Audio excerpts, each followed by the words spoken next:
Buenas. Bases de arrênios. A gente vai agora falar um pouquinho do segundo grupo de eletrólitos, né? A gente, quando começou a estudar ácidos, na semana passada, a gente aprendeu que a classificação de ácido, ela vem de uma outra classificação. Eu posso dizer que os ácidos e as bases, que é o que a gente vai fazer hoje, são eletrólitos. E o que é um eletrólito? É qualquer substância que consegue, de alguma maneira, dissociar na água. Dissociar ou ionizar, né? A gente viu os dois processos. Nesse processo de dissociação ou ionização, o que acontece é que o composto libera íons na água. Esses íons ficam dissolvidos. Eu vou usar uma palavrinha aqui, não sei se vocês vão lembrar.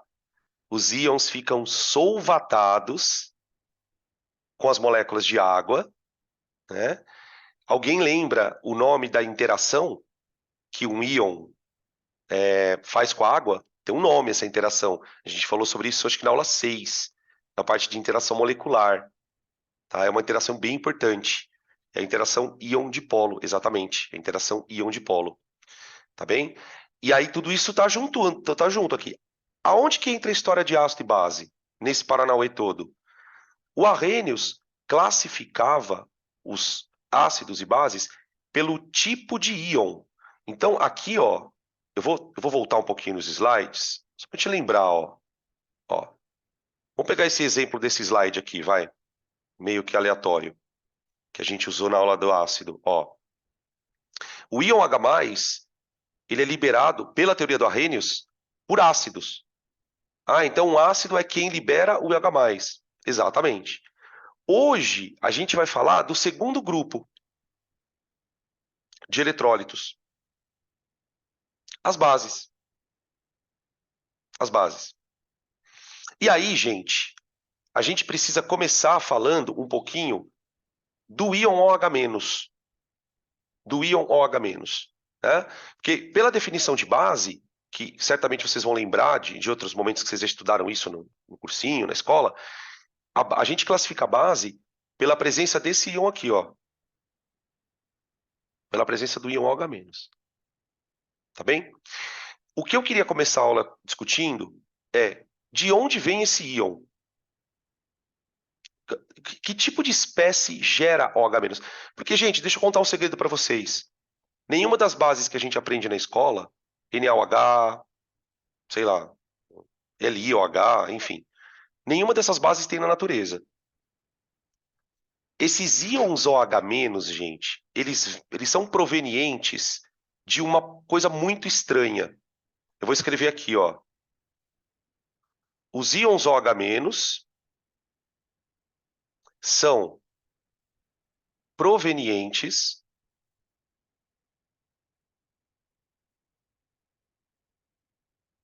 da auto-ionização da água. Cara, isso aqui é muito louco, velho. A gente vai falar muito dessa reação quando a gente for estudar pH, tá? Quando a gente for estudar calcular pH, lá no final do ano, isso. Já lá quase na parte de equilíbrio. Só que durante o ano eu vou falar várias vezes sobre isso. Então, quando a gente chegar lá, na verdade, a gente já vai ter várias coisas sabendo.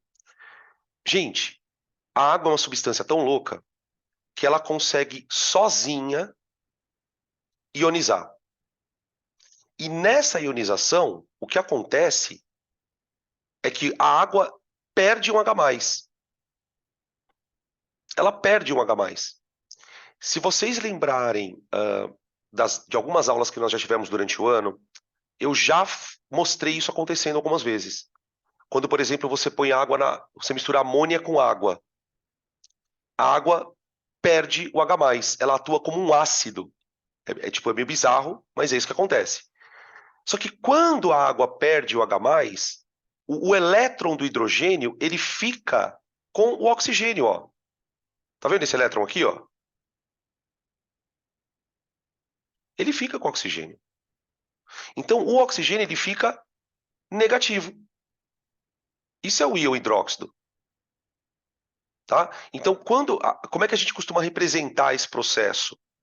A gente costuma representar assim, ó, H2O,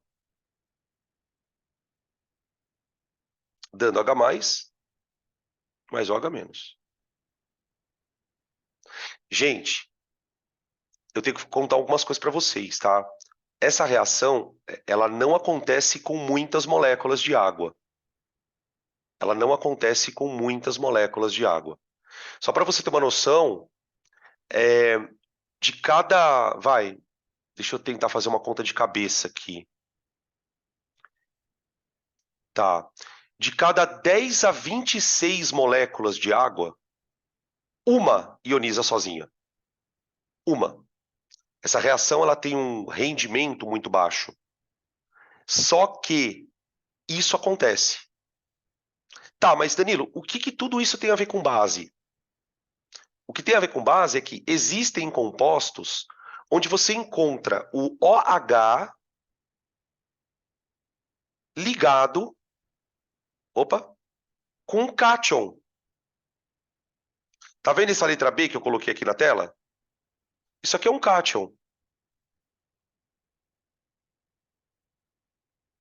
Geralmente esse cátion é um metal,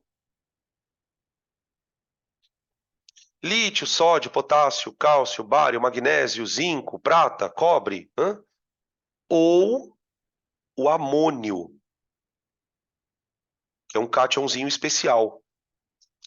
A gente já andou falando do amônio na aula de ligação iônica, quando eu apresentei para vocês, não sei se vocês lembram, uma tabela de íons. Tinha lá amônio, carbonato, fosfato, enfim, tipo, tinha uma porrada de íon lá, tá? E aí esse é o cátion amônio. Então, tipo, as bases são compostos que contêm o íon OH, beleza? Ligado a um cátion. Ou seja, eu tô falando aqui de composto iônico. Bases são compostos iônicos. Sim? Tá. Junto com isso, tem um pacote de coisas, né? Por exemplo, composto iônico. Qual é o estado físico do composto iônico na temperatura ambiente? Sólidos na temperatura ambiente. Tipo sal. Tipo sal.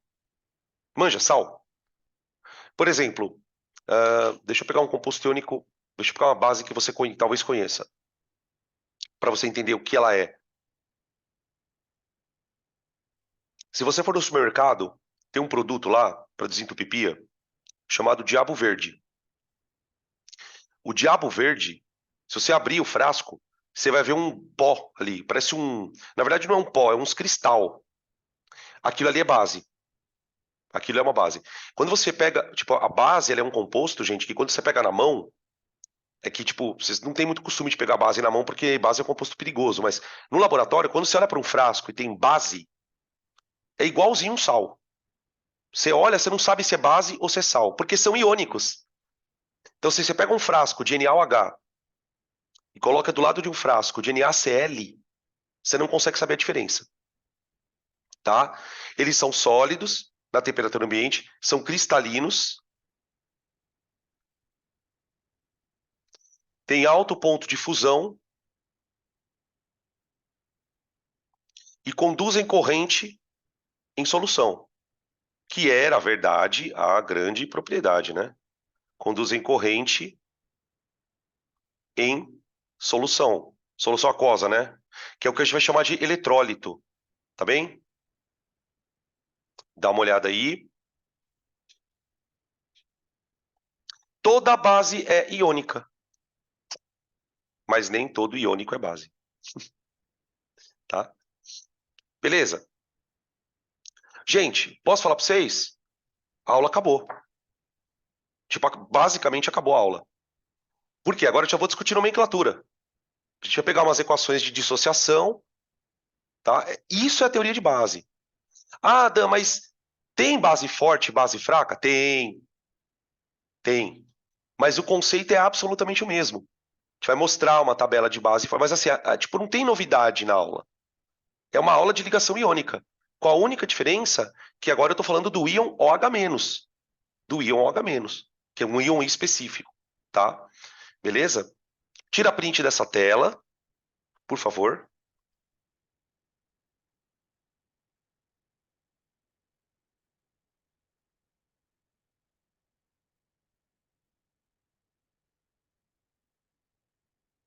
Beleza. Tá. Agora, vamos dar uma olhada aqui numa classificação que é muito parecida com a dos ácidos. A gente percebeu lá na aula de ácidos que os ácidos podem liberar mais de um hidrogênio por molécula. Por exemplo, deixa eu voltar um pouco aqui no slide para vocês lembrarem. Ó, ó. Vocês lembram disso aqui, ó, da aula de ácido? Quem assistiu a aula de ácido deve lembrar. O ácido, quando ele vai liberar o hidrogênio, ele pode fazer isso em parcelas. Então, por exemplo, um ácido como o sulfúrico, que a gente discutiu na aula, ele vai liberar 2 hidrogênios. Então, ele libera, numa primeira ionização, um hidrogênio, e o segundo hidrogênio vem na segunda. Com base acontece a mesma coisa, gente. Com base, existem bases que liberam mais do que um OH. Mesma coisa. Ah, mas depende do que, Danilo? Depende da carga do cátion. Vamos voltar lá no slide para a gente discutir. Ó, aqui, opa. Ó. Por exemplo, se você pegar cátions do tipo lítio, sódio, potássio,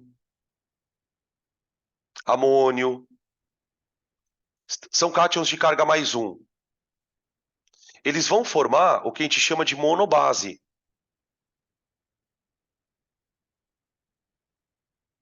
Então você vai ter LiOH, NaOH e assim por diante. Tá? Opa, OH- não. Beleza? Quando essas bases vão para a água, elas dissociam. Então, uma monobase dissociando, exemplo, LiOH, sólido, em água, libera um lítio aquoso mais OH- aquoso. Acabou. Tá? Nós já tínhamos também observado esse tipo de evento na aula de ligação iônica. Tem até um exercício de aula ali. Ele pega um sais e pede para a gente dissociar, tá? Beleza? Então, uma coisa que eu sempre falo para vocês, tá, gente?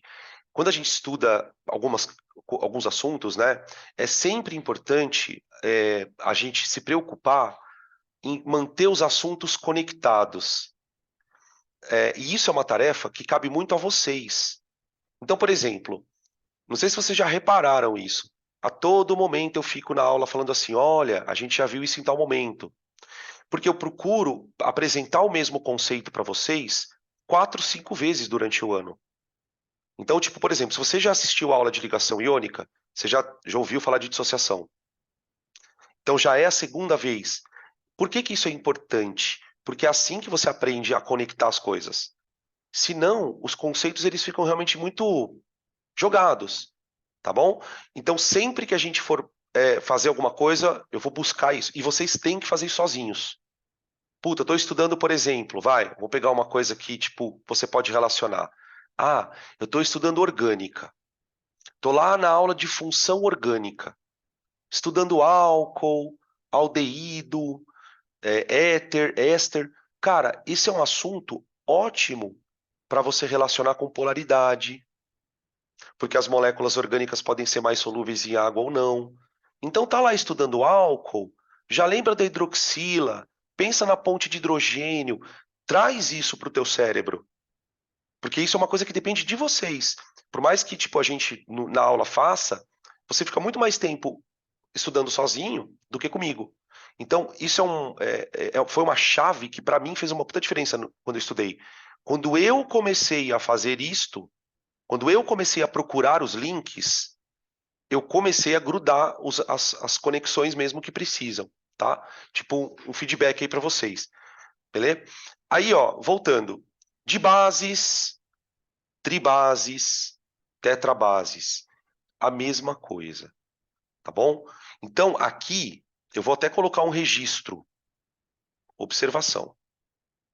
Lembrar da tabela de cátions,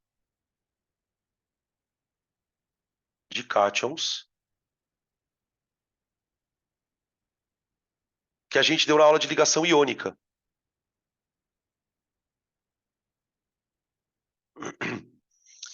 Tá? Na aula de ligação iônica, eu apresentei para vocês, porque a gente estava falando de ligação iônica, né? Uma tabela de cátion e ânion. Né? E aí eu disse na época, assim, falei, galera, por enquanto, você pode consultar a tabela. Ok? A partir de agora, você tem que saber a tabela de cabeça. Então agora não tem mais por enquanto consultar a tabela. Eu já tenho que saber quem é cátion 1, quem é cátion 2, quem é cátion 3, quem é cátion que tem carga dupla. Porque sabe o que vai acontecer, gente? Uma coisa que muitos alunos têm medo. Tem muitos alunos, os alunos têm muito medo, por exemplo, quando o vestibular ele dá um texto e o texto cita o nome de uma molécula e o aluno não consegue montar a fórmula. Então, aqui é o momento em que a gente vai começar a trabalhar isso em vocês, essa autonomia. Eu sei que tem muita gente que está assistindo essa aula que já sabe fazer isso. Eu falo hidróxido de lítio, pá, o cara faz. Hidróxido de zinco. Como que você chega nesse nível? Com a tabela de cátions. Então, por exemplo, se eu sei que o zinco é um cátion bivalente, quando eu penso em hidróxido de zinco, eu penso nisso, certo? Que a soma das cargas tem que dar zero no balanço de carga. Então, tipo, por exemplo, ferro. O ferro tem o 3 e tem o ferro 2, porque o ferro tem carga dupla. Então, vai ter duas bases para o ferro. Vai ter o FeOH3 e o FeOH2. Tá bem? Beleza? Então, tipo, sempre que você for estudar base, tipo, vale a pena falar, peraí, deixa eu ver se eu lembro as cargas, tá? Se você fizer isso umas 2, 3 vezes, puta, peraí, deixa eu ver se eu lembro as cargas, deixa eu ver se eu lembro as cargas. Na terceira, quarta vez você memoriza, tá? Mais um feedback. Percebe quanto detalhezinho eu tenho que ter antes de começar a fazer exercício? Então, muitas vezes o trabalho, ele começa antes do exercício. Eu diria que para quem está começando esse processo aí de estudar pra caramba, é mais importante o antes do exercício do que o exercício. Tá? Depois que você vai ficando mais fluido, que você vai ficando mais experiente, aí vai valendo mais a pena fazer exercício mesmo. Então, por exemplo, para alguns alunos que já têm tipo, uma experiência maior de estudar, eu falo, mano, senta lá e faz exercício, velho. Senta lá e faz exercício. Para outras situações, eu falo, não, vai devagar. Não comece a fazer exercício agora. Começa fazendo um resumo. Faz exercício de fixação e assim por diante, tá? Beleza? Bom, enfim. Podem tirar print aqui.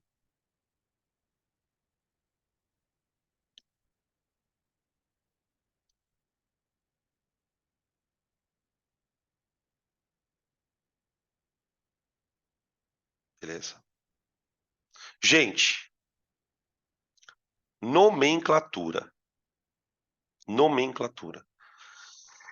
Aqui, na aula de ácido, a gente gastou quase, acho que foi mais de 1 hora discutindo nomenclatura. Por causa do cátion, por causa do ânion e assim por diante. Aqui a coisa é bem tranquila. Sabe por quê? Base é composto iônico. Base é composto iônico. A gente já falou agora há pouco. Todo composto iônico tem um padrão de nomenclatura. E o padrão é sempre o mesmo. Você coloca primeiro o nome do ânion,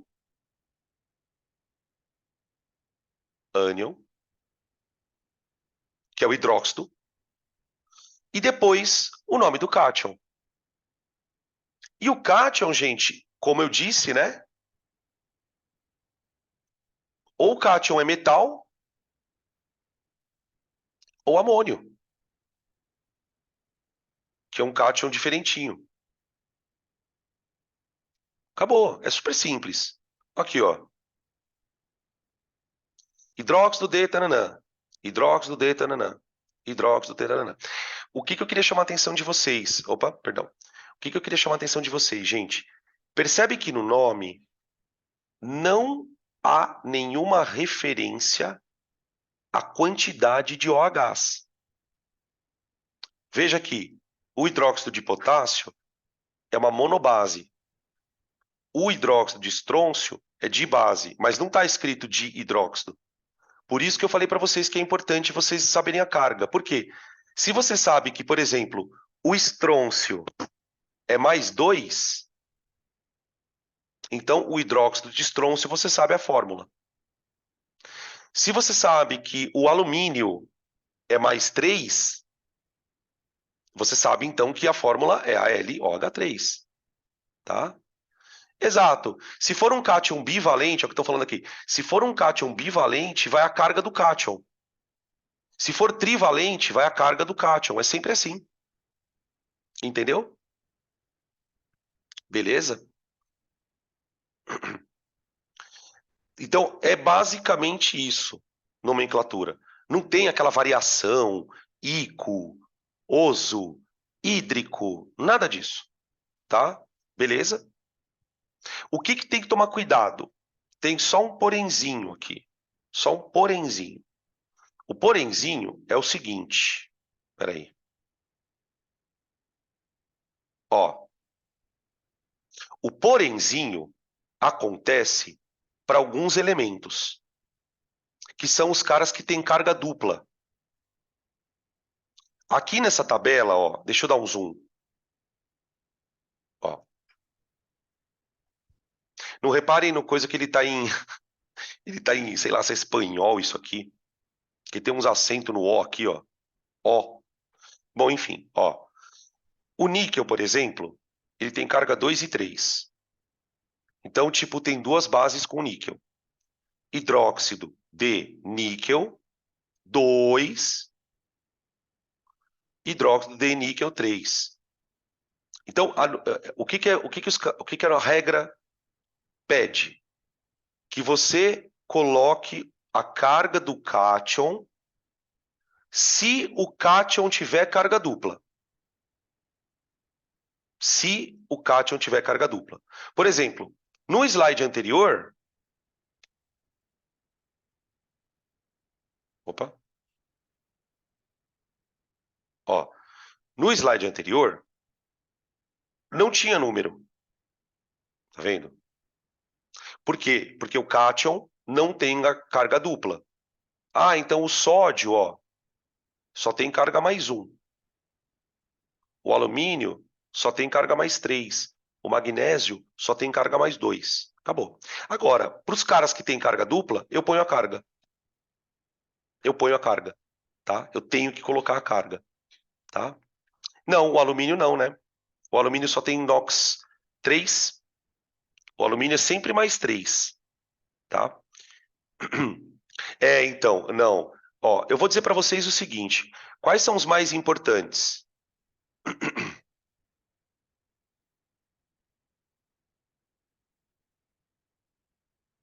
O ferro,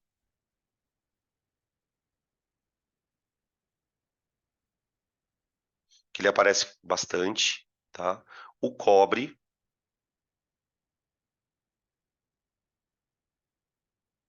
tá? E o chumbo. O chumbo. O chumbo aparece,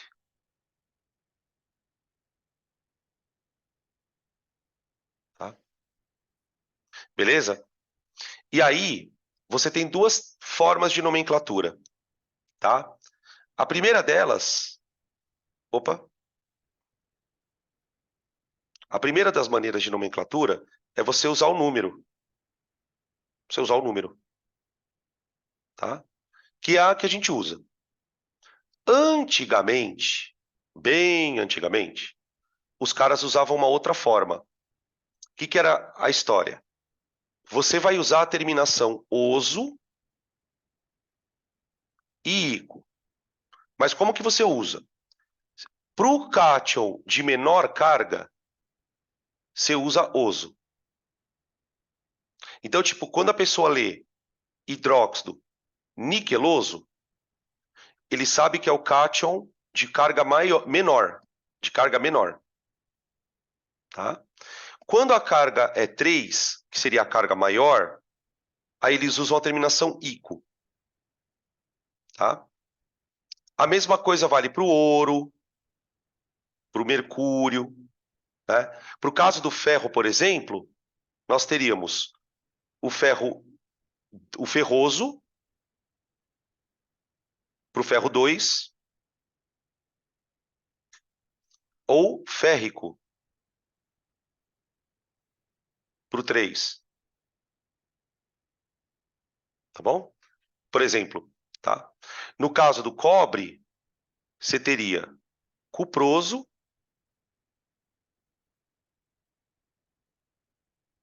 e cúprico.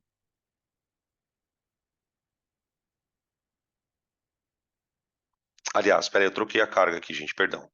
O cuproso é 1 e o cúprico é 2, que é o maior, tá bom? Só que, tipo, meu, nem se usa mais isso, tá? Você nem vai encontrar mais essas terminações. Os caras usam mesmo é número mesmo, 1 e 2, tá? Beleza? E, ó, isso vai valer também para sal. Porque isso aí vai... nos sais, você vai ter cátion também. Os mesmos cátions que a gente está usando na base, lítio, sódio, né? Você vai usar nos sais também na semana que vem. A gente vai trabalhar com isso na semana que vem também. Tá bom? Beleza? No caso do chumbo, aqui deixa eu colocar o chumbo, né? Que eu acabei não colocando. Fica plumboso. Esquisito, né? Plumboso. E plúmbico. Plúmbico. Mais 4. Ó. Tá bom? Beleza? Print, print, print. Pode tirar print.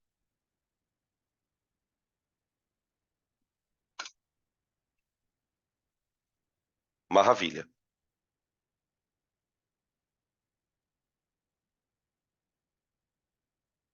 Aqui. Gente, bases tem conceito de força? Tem. Base tem conceito de força também.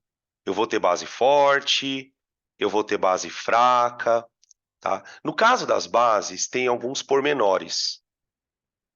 Qual é o pormenor mais importante? Lembra que nos ácidos, a gente tem ácido forte, moderado e fraco? Cara, na base não é bem assim. Na base acontece uma situação meio curiosa. Ou a base é forte para caramba, ou ela é fraca pra caramba. Não tem meio termo. Não tem base que tem meio termo. Por exemplo, olha essa tabela aqui, ó. Ó. Olha o que o cara fala. Uma base forte, ele vai dizer que ela tem grau de dissociação 100%.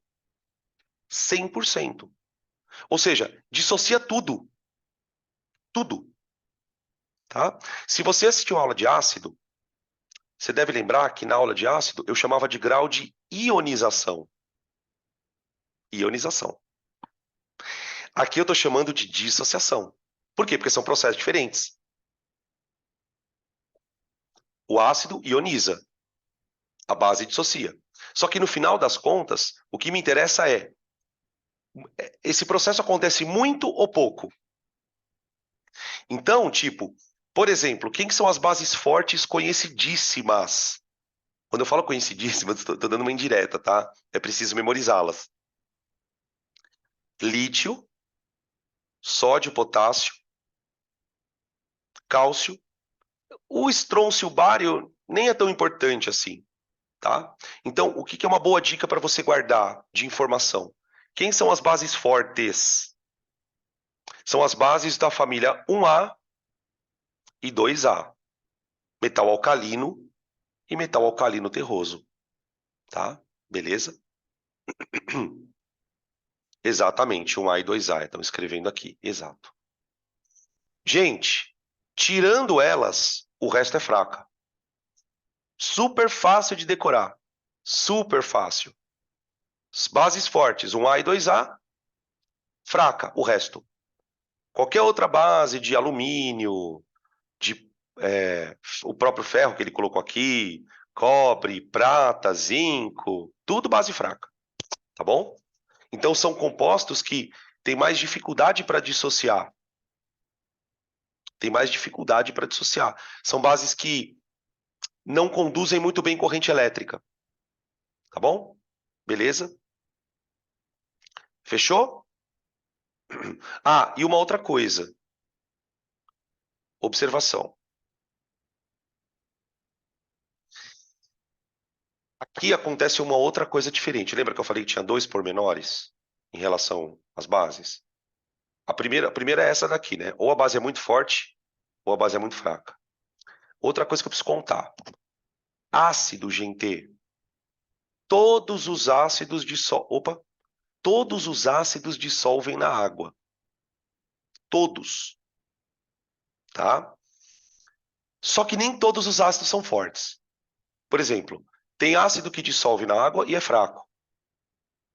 Assim como tem ácido que dissolve na água e é forte. Tá. Com a base é um pouco diferente. Por quê? Para a base dissociar, ela precisa se dissolver. Porque ela é um composto iônico. E o composto iônico ele é sólido, cara. Se você jogar um composto iônico na água que não dissolve, ele não está dissociando. Então, o que eu queria deixar registrado é que quanto maior a solubilidade da base na água,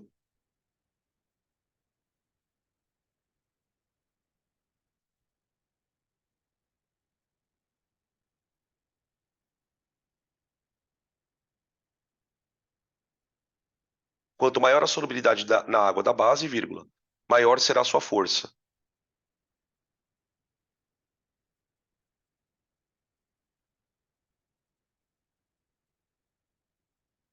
Tá bom? Então, perguntando aqui se o magnésio é fraca. Magnésio é fraca. Embora esteja na 2A, né? Embora esteja na 2A. Tá? Mas o magnésio é fraca. Tranquilo? A gente vai precisar dessas informaçõezinhas quando a gente for estudar a reação de dupla troca. Aí a gente vai falar, lembra que tinha base solúvel, base que não era tão solúvel, tá? A gente vai discutir isso depois. Acho que é isso. Podem tirar print.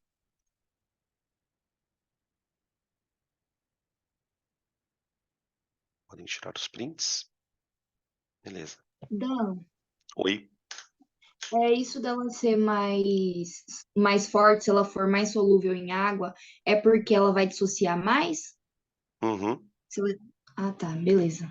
Só para anotar aqui. Exatamente isso. É exatamente isso. Se ela dissolve melhor, ela consegue dissociar mais fácil. Então ela acaba tendo um grau de dissociação maior. É isso mesmo. Tá? Tanto é que, por exemplo, quer ver uma base que vocês talvez já viram? Se você já usou, já ouviu alguém usando leite de magnésia, que é um líquido branco que o pessoal toma para quando está com problema de estômago. O leite de magnésia, ele é branco daquele jeito porque ali dentro tem uma base fraca, que é o MgOH2. E aí, como ela é fraca, ela não dissolve. Ela não dissolve. E isso é uma coisa muito curiosa, né? Que tipo, eu vou fazer a pergunta agora, mas eu não vou responder agora, porque vai ter nos exercícios. Quando a gente está com problema de estômago, está com azia, você vai tomar uma base para neutralizar o ácido. Por que que eu escolho o leite de magnésia e eu não tomo soda cáustica? Tipo, parece meio óbvio, né? Tipo, eu não vou tomar soda cáustica porque, meu, vai me destruir o estômago. Aliás, uma curiosidade, por que que você acha que a soda cáustica chama cáustica? O que que significa uma coisa causticante? É uma coisa que queima. Soda porque é sódio. Então o nome usual é soda cáustica por causa disso. O leite de magnésia é uma base também. Mas se eu tomar leite de magnésia, eu não queimo o meu estômago. Isso tem a ver com a força da base. Tomar uma base forte, tomar uma base fraca, faz diferença. Por exemplo, se você for ingerir, né? Não estou falando para você ingerir soda cáustica, não é isso. Tá? Mas os compostos, as bases fortes e fracas, isso vai acontecer com ácido também, forte e fraco, eles têm algumas diferenças. Não é só que libera pouco H+. Não é só isso, tá? Mas depois a gente conversa mais. Bom, gente, agora o que eu quero falar, na verdade, não tem a ver nem com ácido nem com base, mas tem a ver com os dois.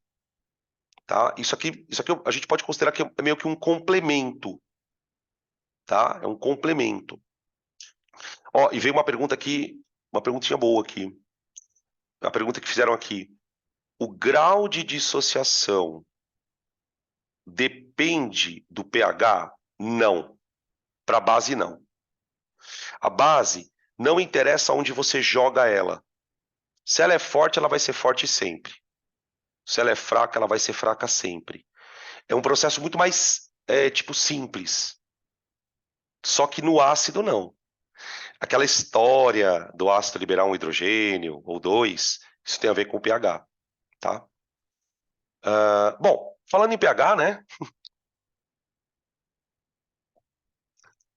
Quando a gente estuda ácidos e bases, em geral, a gente começa a tomar contato com essa coisa misteriosa que é o pH. Que, mano, é uma ferramenta super importante na química, na biologia. Tipo, em vários momentos, quando você vai estudar biologia, você tem que falar de pH, por exemplo, eu vou estudar enzima. Eu tenho que saber o que é um pH ótimo, né? Quando você vai falar de sistema digestório, por exemplo, você tem que saber os pHs da saliva, do estômago, do duodeno, enfim. E na química a gente vai falar um pouquinho sobre. A gente vai falar de pH várias vezes também. E conforme a gente vai falando, a gente vai aprofundando mais. Então, para quem já sabe esse assunto aqui, talvez vai ter coisas que eu não vou falar aqui que você fala, ué, mas ele não falou. Porque são níveis. A gente vai aprofundando, tá? O que que a gente sabe sobre a escala de pH? Ela é uma escala misteriosa, para quem nunca ouviu falar, né? Ou não sabe de onde ela veio. Que acho que eu ouvi falar, todo mundo já ouviu. Mas nem todo mundo sabe de onde ela veio. Ela é uma escala misteriosa que vai de 0 a 14, que a gente usa para aferir ou medir ou comparar a acidez ou basicidade de coisas. Não é mais ou menos isso que a gente ouve falar? Então o pH do café, é 2. O pH do suco de limão é 4. pH da Coca-Cola, 1,9. E assim vai. pH do sangue, 7,4. pH fisiológico, né? pH da água do mar, 7,8. E assim a coisa anda. A primeira coisa que eu queria contar para vocês é o seguinte, gente. Essa escala de pH, ela só pode ser usada para coisas que têm água. Por exemplo, eu posso calcular o pH do sangue, eu posso calcular o pH ou medir o pH de um alimento, de uma fruta, eu posso medir o pH da água da chuva, eu posso medir o pH de uma célula. Agora, eu não posso medir o pH de um celular. Eu não posso medir o pH da minha televisão. A escala de pH, ela é uma escala estritamente criada para ambientes aquosos. Por isso ela é tão importante na biologia. Não tem vida sem água. Então, pH é uma coisa super importante para uma célula crescer, para um organismo se reproduzir. Então, enfim, é nesse sentido, tá? Aqui nessa tabela, deixa eu dar um zoom, ó. a gente tem algumas coisas e os seus pHs. Beleza? Então, nessa escala estranha, né, que vai de 0 a 14, a coisa funciona assim. Quando o valor de pH está próximo do meio da escala, a gente vai dizer que aquilo é neutro. E o que, que significa ser neutro? Porque essa palavra neutro a gente usa em vários lugares, né? Tipo, na eletricidade a gente usa neutro também. Aqui a história é a seguinte, gente. Dentro da água, lembra que eu falei para vocês que a água auto-ioniza? Então, vamos voltar a falar sobre isso. Auto-ionização da água.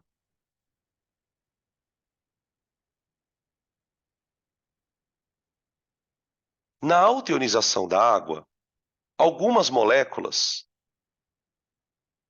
se quebram em H+, e OH-.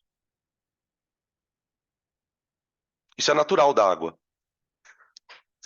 Por que isso é importante que a gente saiba? Porque se a água faz isso, tudo bem que ela faz em pequenas quantidades, se a água faz isso, quer dizer que dentro da água já existe um nível de acidez e já existe uma certa basicidade. A água, ela tem um caráter ácido e ela também tem um caráter básico.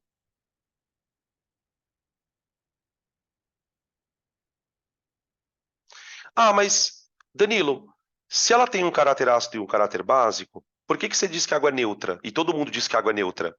E ela é neutra.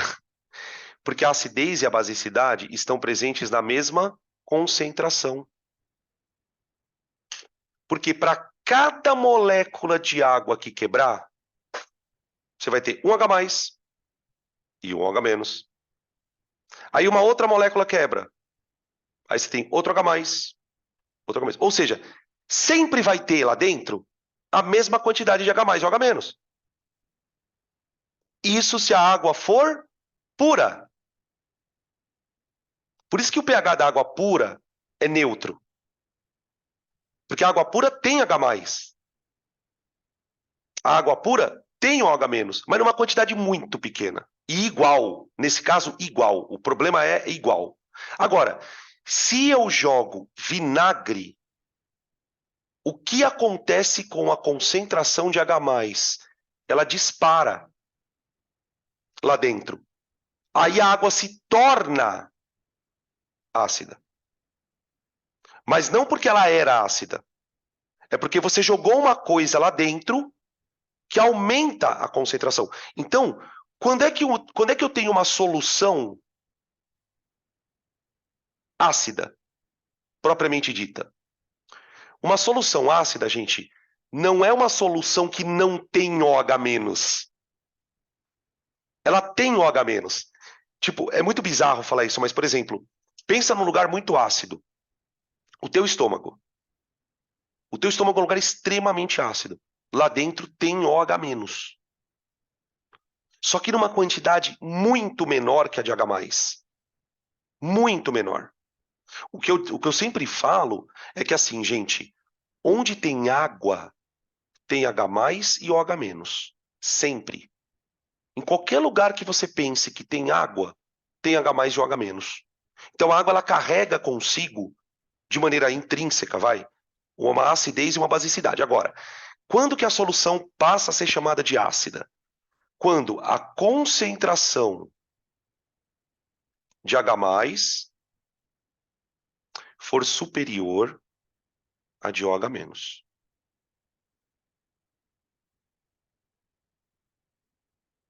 E aí, gente, é que entra a história da escala. Por quê? Como que eu vou explicar isso para uma pessoa que nunca entrou numa aula de química? Porque esse conceito de acidez, gente, ele é importante para todo mundo. Não interessa o teu nível de escolaridade. As pessoas precisam saber se elas estão ingerindo coisas ácidas, coisas básicas. É importante, é uma questão de saúde pública. Por exemplo, quando dá infecção vaginal. Muitas vezes a infecção vaginal acontece por desequilíbrio de pH. Porque, tipo, a flora que vive na vagina, ela cresce num determinado pH. Se porventura a pessoa está se alimentando mal, ela está com alguma questão, o pH do ambiente vaginal muda, as bactérias começam a ficar loucas. Então, o pH da pele, por exemplo. Qual é o pH da pele? A pele é ácida ou básica, gente? O que vocês acham? A pele é ácida ou básica? Alguém chuta aí.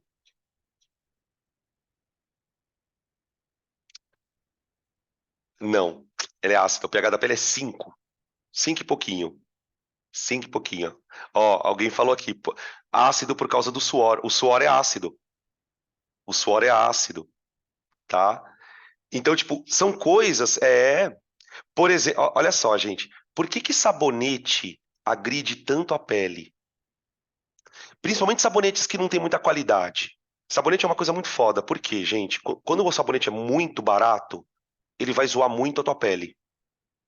Vai zoar muito, porque sabonete é feito com soda cáustica. Tanto é que quando você usa um sabonete de qualidade que não é tão boa, quando você termina de tomar o banho, não sei se vocês já repararam, a pele fica seca. Por quê? Porque você dá arregaça o pH da pele. E a pessoa acha que ela tá se limpando. Tipo, mano, é tipo um negócio muito delicado. O pH da saliva, o pH das lágrimas, o pH da urina. Então, tipo, o pH é uma coisa que tá na nossa vida. Então, assim, como que eu vou explicar para um maluco, ai, que a concentração de H+, é um H-? Não tem condição. Então, os caras inventaram uma escala que é muito assim, ó. Se o valor der abaixo de 7, é porque isso aqui está acontecendo. Isso aqui está acontecendo. Então a gente meio que convenciona. Olha, pH menor que 7, meio ácido. Meio ácido, tá?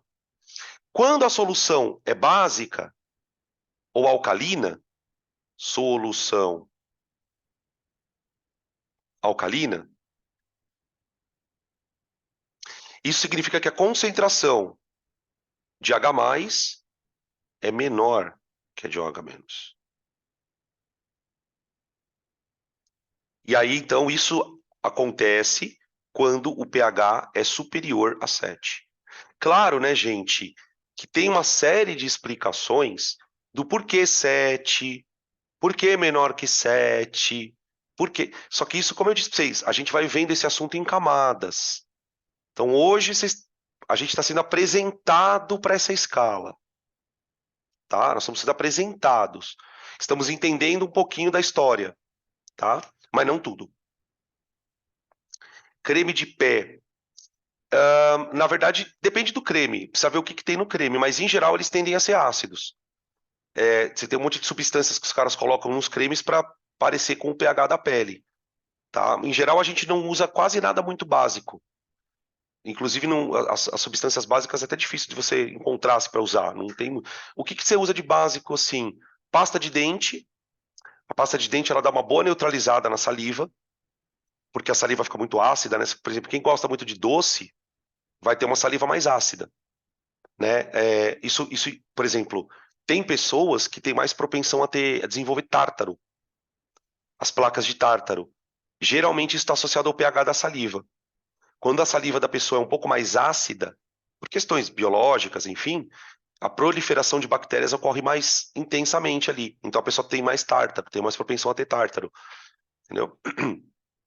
Essa parte é muito louca para quem é que, tipo, eu lembro que na farmácia eu estudei um pouco disso, de farmacocinética, de como que você produz uma pomada para não agredir a pele da pessoa. É bem, bem louco isso aí. É muito louco. Bom, é isso. Até aqui tranquilo? Ó, aqui eu escrevi o seguinte, ó, vamos ler juntos. As soluções ácidas apresentam diferentes níveis de acidez, assim como as soluções básicas também apresentam níveis de basicidade. Para medir esses níveis, utiliza-se uma escala de pH, que costuma ser usada entre 0,14 na temperatura de 25 graus. Isso é um outro detalhezinho, tá? Essa escala só funciona para 25 graus. Essa escala só, ou seja, a rigor, ela não serve para medir o pH do teu sangue. Porque, tipo, mano, qual é o pH do teu sangue? A temperatura do teu sangue é uns 38 graus, tá? Então, isso é uma outra coisa que é um detalhe, que às vezes a gente não sabe. Essa escala que a gente usa, de 0 a 14, é só para 25 graus, tá? Também vamos explicar isso depois. Tipo, por que que é só 25 graus? A gente explica isso depois, tá? Beleza? Deixa eu ver se eu preciso falar mais alguma coisa. Acho que não. Não. Aqui. O dentista falou isso pra você também? Dos ácidos, né? E, cara, isso pode. Sabe o que pode ser também, viu? Como é que você diminui esse nível de acidez? Dieta, gente. Dieta no sentido de não é fazer regime, não é disso que eu tô falando. É o tipo de alimento que você come. Então, por exemplo, o que que aumenta a acidez do corpo? O que que aumenta a acidez do corpo? Gordura, carboidrato. Isso aí, mano, deixa todos os fluidos ficam mais ácidos. Urina, o fluido sanguíneo, o suco gástrico. E isso vai detonando o organismo. Isso vai acelerando o processo de envelhecimento do corpo. Então é importante você comer alimentos de menos acidez. E assim, é muito difícil comer alimento alcalino, tá? Você praticamente não tem alimento alcalino. Como que você vai diminuir a acidez do teu corpo? Evitando carboidrato e gordura e tomando água. Porque quanto mais água você toma, mais você dilui o ácido. Tipo, pensa numa situação para você entender o que eu tô falando. Imagina você pegar uma colher de vinagre puro e pôr na boca. Imagina como que você vai sentir se você pega uma colher de vinagre puro e põe na boca. Agora imagina que você vá tomar essa mesma colher de vinagre, só que você coloca num copo de água desse tamanho, ó. Aqui. Você concorda que você praticamente não vai sentir a acidez? Cara, o teu organismo é igualzinho. Você pode ingerir a acidez, mas em níveis controlados. Então, tipo, tomar bastante água, por exemplo, comer fruta, né? Aquele papo de velho, né? Papo de vó, enfim. Tá bom? Deixa eu ver o que mais. Essa escala, ela tem uma série de utilidades. E uma das utilidades é você comparar acidez e basicidade. Como é que a gente obtém o valor do pH? Na prática, como que eu descubro esse valor? Você tem duas maneiras de fazer isso. Uma é usar um aparelho chamado pH-metro. pH-metro. O pH-metro, gente, ele parece um termômetro. Sabe esse termômetro digital que a gente usa para medir temperatura? Você enfia na água, ele dá o pH. Só que nem sempre a vida foi assim, né? Antigamente, para você determinar o pH, a gente usava substâncias químicas muito especiais chamadas indicadores. Nós ainda usamos indicadores porque o indicador é a forma mais barata de você descobrir o pH de uma coisa, sem ter um aparelho de laboratório, né? Inclusive, alguns indicadores você encontra na natureza. Talvez muitos de vocês já tenham ouvido falar do famoso suco do repolho roxo. Se vocês não ouviram, quem não ouviu falar, faça o suco do repolho roxo. Ele é um indicador. Então, tipo, você pega o repolho, põe um pouco de repolho no liquidificador, bate, peneira ele e vai ficar um suquinho roxo. Aí você pega esse suquinho e divide em duas porções. Numa delas você joga vinagre e na outra você põe um pedaço de sabonete. O vinagre é ácido, o sabonete é básico. E aí você vê o que acontece. É super simples. Muitos de vocês ó, tem gente falando que já fez no ensino médio isso, tá? Gente, para nós aqui, que a gente não é tão romântico assim, o que eu quero saber como é que isso acontece. Tipo assim, o repolho roxo muda de cor, ele fica não sei que cor. Mano, eu quero saber como isso ocorre. Então, uma das coisas que a gente faz no estudo da química para o vestibular é entender como o indicador muda de cor. Por que ele muda de cor? Tá? No slide que eu vou mostrar para vocês aqui, ó. Peraí. Ó, ai, peraí. Ó, aqui nós temos uma tabela com 3 indicadores Mega Blaster famosos. Famosos, tá? Eles têm uns nomes bem curiosos para quem nunca ouviu falar, tá? Ó, esse aqui chama alaranjado de metila. Tá? Claro que esses nomes são, tipo, apelido, né? Chama de apelido. Aí tem um outro muito famoso, que é o azul de bromotimol. Azul de bromotimol. Esse aqui é o mais famoso, tá? E não, acho que não o mais, mas empatado com a fenolftaleína. Com a fenolftaleína, tá bem? Como que eles funcionam esse indicador, gente? Você quer saber se o pH, se o meio é ácido ou básico? Você pega a substância, então vamos supor, vai, eu tenho aqui sei lá, uma solução, tá? Eu quero saber se essa solução é ácido ou básica. O que que eu faço? Eu pingo o indicador. E pingo o indicador. Quando eu pingo o indicador, dependendo do pH, ele vai ficar de uma cor diferente. Por exemplo, olha só. Ai, peraí. Eu sem querer apertei um botão aqui. Ó. Se você jogar alaranjado de metila numa coisa, numa solução, ela vai ficar vermelha até mais ou menos o pH 3.1, ó. Tá? Se você jogar o alaranjado de metila num ambiente onde o pH está acima de 4,4, ela fica laranja. Ponto. Tá? Entre 3.1 e 4.4, fica mais difícil você identificar o que que é, porque, tipo assim, quanto mais. Ela tá mudando de cor. Ela tá mudando de cor. Então, por exemplo, se o pH for 3.2, ela vai estar um vermelho alaranjado. Se o pH tiver 4.3, já está praticamente laranja. Essa região aqui, ó, onde o pH tá mudando, onde o indicador ele está mudando de cor, ela é chamada de faixa de viragem. Faixa de viragem, tá? Deixa eu colocar isso aqui, ó.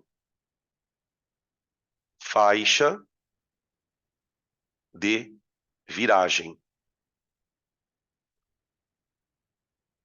O que que ela é, na verdade? É o intervalo de pH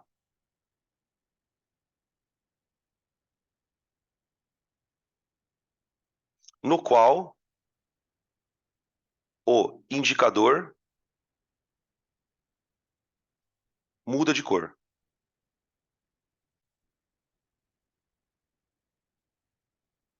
De cor, tá? Beleza? É, aí, aí, assim, tem várias coisas, né? Por exemplo, se você pegar o azul de bromotimol, ele já é um outro tipo de indicador. Por quê? Até o pH 5 e pouquinho, ele fica amarelo. No pH 6, ele começa a mudar de cor, ó. Verde. Verde. Até o 7.6 ele muda de cor. A partir do 7.6 ele fica azul. Então a faixa de viragem do azul de bromotimol é de 6 até 7.6. Tá? O da fenolftaleína geralmente é o mais legal de ver, porque é uma mudança muito brusca. Porque a fenolftaleína, diferente dos outros indicadores, ela é incolor. Então você põe na água, por exemplo, se a água tiver até 8, ó, até o pH 8 por aí, ela é incolor. Quando ela muda de cor, ela muda para vermelho. Então é uma mudança bem brusca de cor, tá? Geralmente o pessoal usa mais a fenolftaleína para fazer experimentos, porque, que nem a Aninha tá falando aqui, é bem bonito de ver. Tipo, visualmente são coisas muito legais de ver, tá bem? Bom, o que que a gente precisa começar a tentar entender um pouquinho? Como que isso acontece? E aí tem um problema, né? Não sei se é um problema. Como é que eu posso dizer isso? Usar indicador tem as suas limitações. Porque, por exemplo, se você olhar para o que eu acabei de te contar aqui, não é muito correto chamar isso de indicador de pH, a rigor. Por que não está muito certo falar indicador de pH, gente? Porque, por exemplo, você joga alguma coisa lá, vamos supor, pega lá o alaranjado de metila. Se você põe alaranjado de metila num lugar e fica laranja, você pode dizer qual é o pH? Pode ser 6, 8, 10, 12. A gente não tem como distinguir o valor exato do pH. Então, a rigor, não é um indicador de pH, é um indicador de faixa de pH. Então, por exemplo, se eu jogo fenolftaleína numa coisa e ela fica vermelha, eu sei que ela está com pH acima de 8, 9, mas eu não consigo cravar. Então, os indicadores, ó, uma coisa importante. Os indicadores não são precisos na verificação do pH.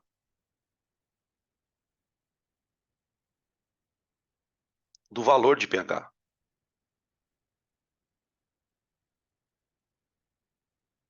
Tá? Eles são úteis para outras coisas. Então, por exemplo, eles são úteis para você saber uma faixa de pH. Tá? E a gente vai discutir também que eles têm uma utilidade muito grande num processo chamado titulação. Então, vou escrever aqui: são utilizados em processos de titulação.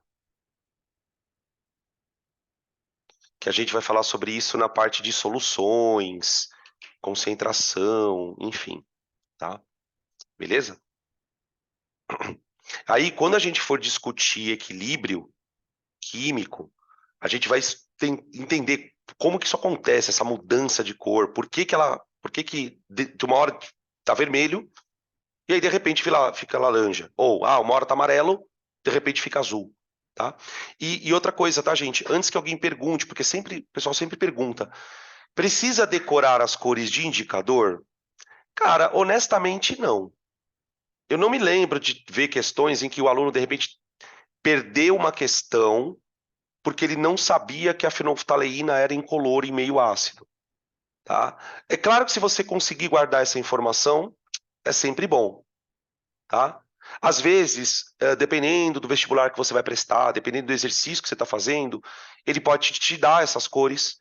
Tá? O Enem, por exemplo, é um vestibular que tradicionalmente ele dá essas cores. Fala, olha, o indicador tal, até porque ele bota uma tabela, já explora a habilidade do aluno de interpretação de tabelas, enfim, né? Então, para o Enem é mais tranquilo em relação a isso, tá? É isso. Vocês querem perguntar alguma coisa, gente? Veja se ficou alguma dúvida. A gente meio que encerra a teoria de ácido e base aqui, com essa partezinha de indicadores, pH também, tá bom?